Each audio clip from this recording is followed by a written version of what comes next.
hack តែគ្នាយើងចង់បានជាមួយនឹង mod មួយនេះអត់វាគ្រាន់តែជា skin តែប៉ុណ្ណោះអ្វីដែលសំខាន់គឺវាមាន Obito ទៀតសម្រាប់អ្នកដែល fan Obito អាចយក mod នេះបានហ្នឹងហើយ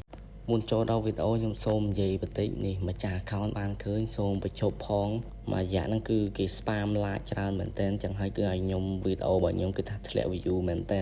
អ្នកដែលធ្វើវីដេអូ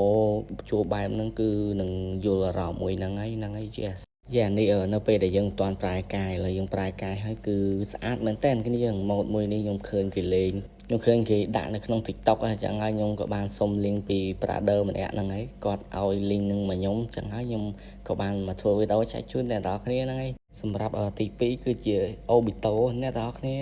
ជា fan Obito អាចយកដាក់យកទៅលេងបានហ្នឹងហើយមកនេះគឺថាខ្ជូតមែនតើអ្នកនរគ្នាអាចមើលបានគឺសិតតែ anime តែខ្ញុំអត់ស្គាល់ទេស្គាល់តែ Obito មួយនិយាយថា mod នេះគឺខ្ជូតមែនតើគ្នាយើងអាចទៅចូលទៅក្នុង Telegram របស់ខ្ញុំបានខ្ញុំដែលមាន link នៅក្នុង channel Telegram របស់ខ្ញុំគ្នាយើងអាចយកទៅ download យកទៅដាក់លេងបានខ្ញុំសង្កេតមើល skin មួយនេះគឺពិបាកមើលជាងគេហ្មងដល់ពេលអង្គុយទៅនិយាយថាពិបាកមើលយកតែមែនតើណាអានេះមួយចុងក្រោយឯងគឺស្អាតមែនតើគ្នាយើងឃើញគេដាក់លេងនៅក្នុង TikTok តែខ្ញុំគិតថាដឹងដាក់ mod នោះយកទៅលេងអីហ្នឹងដឹងដាក់ដើម្បីអីផងនេះ